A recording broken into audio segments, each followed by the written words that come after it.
Jai Shri Krishna.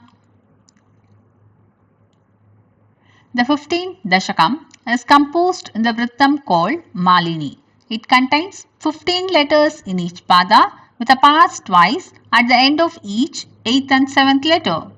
Matiriha gunasakta bandhakritteshvasakta tvamritakrid parundhe bhakti yogastu saktim महदनुगमलभ्या भक्तिरेवात्र साध्या कपिलतनुरितित्वन् देवहूत्यै न्यगादीः प्रकृतिमहदहङ्काराश मात्राश भूतान्यपि हृदपि दशाक्षी पुरुषः पञ्चविंशः इति विदितविभागो मुच्यते सौ प्रकृत्या कपिलतनुरितित्वन् देवहूत्यै न्यगादीः प्रकृतिगतगुणौघैर्नाज्यते पूरुषोऽयं यदि तु सजति तस्यान् तद्गुणास्तं भजेरन् मदनुभजन तत्त्वालोचनैः साप्यपेयात्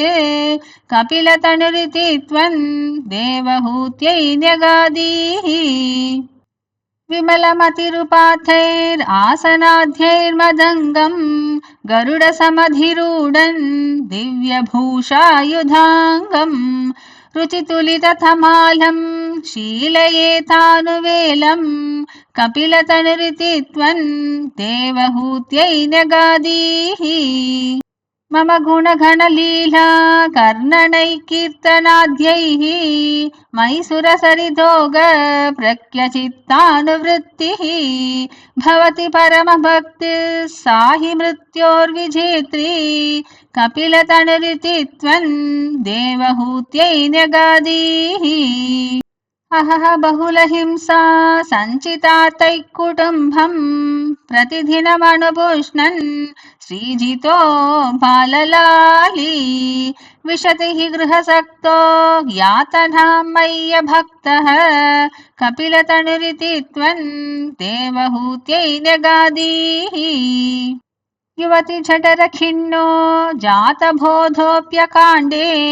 प्रसवगलितबोध पीडयोल्लङ्घ्य बाल्यम् पुनरपि भतमुख्यत्येव तारुण्यकाले कपिलतनुरितित्वन् देवहूत्यै न्यगादीः पितृसुरगणयाजी धार्मिको यो गृहस्थः स च निपतति काले दक्षिणाधोपगामी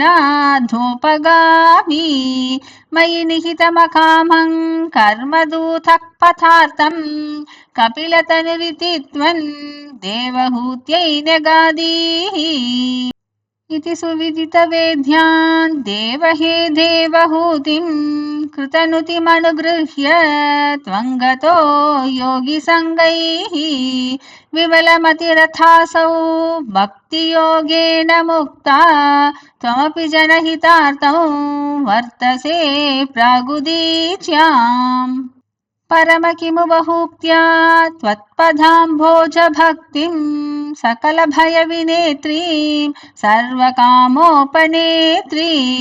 वदसि खलु दृढं त्वं तद्विधूयामयान्मे गुरुपवनपुरेश त्वय्युपाधस्त्वभक्तिम्. Thanks for watching. Let's continue the spiritual journey. Jai Shri Krishna.